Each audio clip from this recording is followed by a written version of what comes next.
Bill Panos. He is the director of some of the SFD team, I guess they call it, the Schools Facilities Department. Is that right, Bill? The School Facility Department and Commission, that's right. Bill, welcome back to the program. Thank you for having me. So it sounds like you guys are rocking the Casbah. First of all, for people that may be new and you were only on one other time, can you give us a little background of what you do and why your position's important in the state of Wyoming, and then we'll roll into some of the good news you've been telling me about. The state of Wyoming is unique in the country in that it funds 100% of school construction, school facilities, and maintenance and operations. And because we're so fortunate to have a mineral-based economy to do that, we have a very active construction program, and have the last few legislatures and administrations have been able to really focus on public school construction and help communities throughout Wyoming with public school construction, and not just say that, but actually put money towards it. And so we have what is right now record levels of funding towards public schools here in the state of Wyoming. And that makes your job a little bit easier, I would say, because obviously there's no school that can't be built,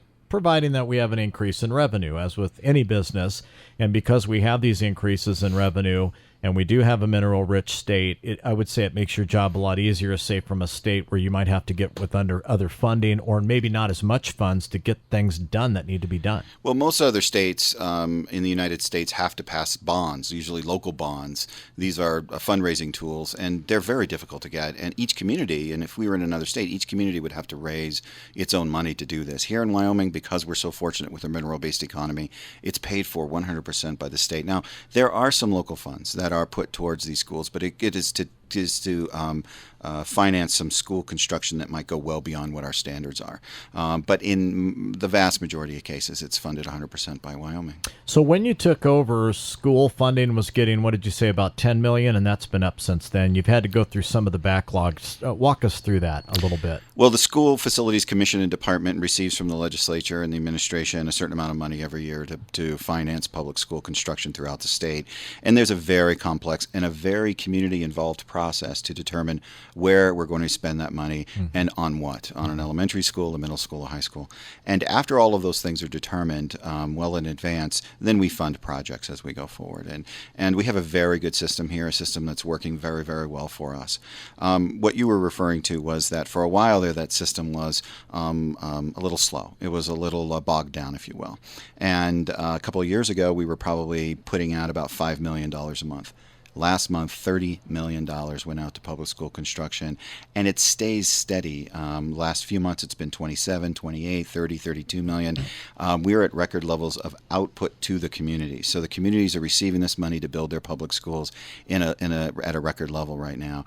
And that's a great thing. That's a great thing for every community, including Cheyenne in Wyoming. But it's also something that we have to be very watchful of as we move forward, because this is a very high rate of spending on public school construction, and while we're committed to doing that, we have to be able to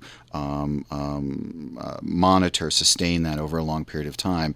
And given that the fact that the mineral revenues move up and down, we have to be very cognizant of that and watchful, and that's what we're going to be doing with the legislature in this next session coming up.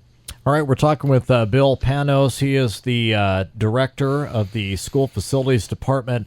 And I would say of the 23 counties that we have here in the Cowboy State, Bill, do we have construction going on in every county? We do, in every county in the state. And in fact, in this county, we have about $50 million of construction going on right now.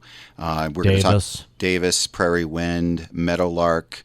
We're actually starting to talk about Freedom Elementary School. And so there's a number of projects that are going on in this community. And I think we'll talk a little bit more about Prairie Wind as we move through the discussion today. Yeah, well, that's great. Yeah. That's interesting that you come here, because I know this last budget session, I know a lot of towns were trying to get the governor's budget to give out about $25 million, which would have been 1 point whatever to each city or at least part of that.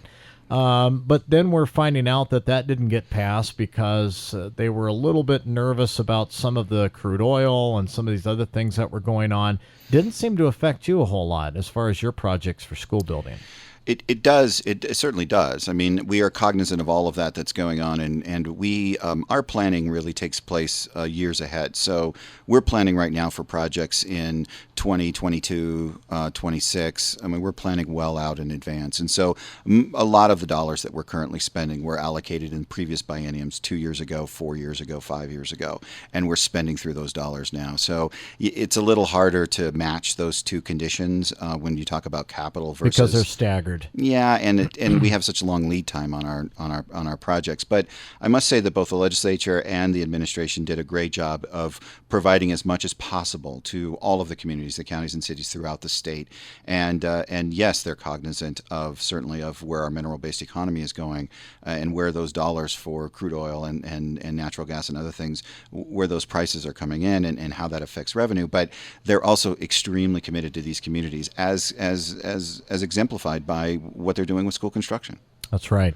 We're talking with Bill Panos, and also, Bill, this is really a good challenge for you, which means you have to be getting a lot of feedback from the schools, because in order to plan 5, 7, 8 years out, not only is that good for you, for the schools, but also for the legislators that have to make these decisions. They've got to love you, man. Having all this stuff right out front so they can see it helps them make those decisions. Yeah, we do this very, very early, and we do it frequently. We have to change plans. We're flexible, and we communicate in a very transparent way to all of our clients, including the legislature, including the administration, and particularly to the school districts. Well, it's good to see we definitely have some efficiency there, and of course Wyoming is known for that, Bill, and you bring efficiency to the table as well. 9:19 is the time. We're going to take a break, then more from Bill Panos. He is the director of the School Facilities Department for the whole state of Wyoming, and we're going to dig into prairie winds. We'll have some of that discussion as well. All that and more straight ahead. My name is Gary Freeman. This is KGAB Mornings. Good morning.